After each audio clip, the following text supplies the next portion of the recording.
তামিলনাড়ুর কারুর শহরে শনিবার বিকেলে অনুষ্ঠিত বিজয় থালাপাতির সমাবেশে ঘটে গেল মর্মান্তিক দুর্ঘটনা।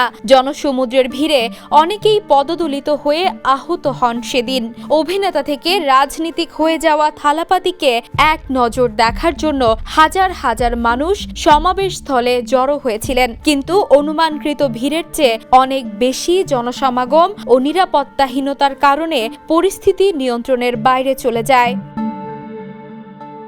স্থানীয় প্রশাসন ও আয়োজক দল টিভিকে একে অপরের উপর দায় চাপাচ্ছেন।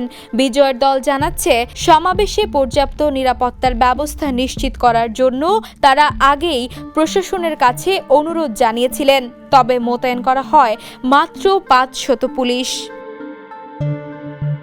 এদিকে নিরাপত্তা বিভাগের পক্ষ থেকে দাবি করা হচ্ছে, আয়োজক দলের যথাযথ পরিকল্পনার অভাবে এমন বিশৃঙ্খলা সৃষ্টি হয়েছে। প্রাথমিক অনুমান অনুযায়ী আয়োজকরা সমাবেশের জন্য 10,000 মানুষের অনুমতি চেয়েছিলেন, কিন্তু প্রশাসন 30,000-এর মতো অনুমতি দিয়েছে। তবে শেষ পর্যন্ত আনুমানিক 60,000 মানুষ জমায়েত হওয়ায় পরিস্থিতি নিয়ন্ত্রণের বাইরে চলে যায়। দুপুরে 12টার বদলে বিজয় সন্ধে 7:30টায় সমাবেশে উপস্থিত হন, যা জনতার চাপ আরও বাড়িয়ে তোলে। ঘটনার সময় খাবার ও পানির যথাযথ ব্যবস্থা না থাকায় অনেকেই অস্বাভাবিক গরমে অসুস্থ হয়ে পড়েন। দুই দিকের ব্যারিকেডে আটকে যাওয়ায় লোকজন বের হওয়ার সুযোগ পাননি।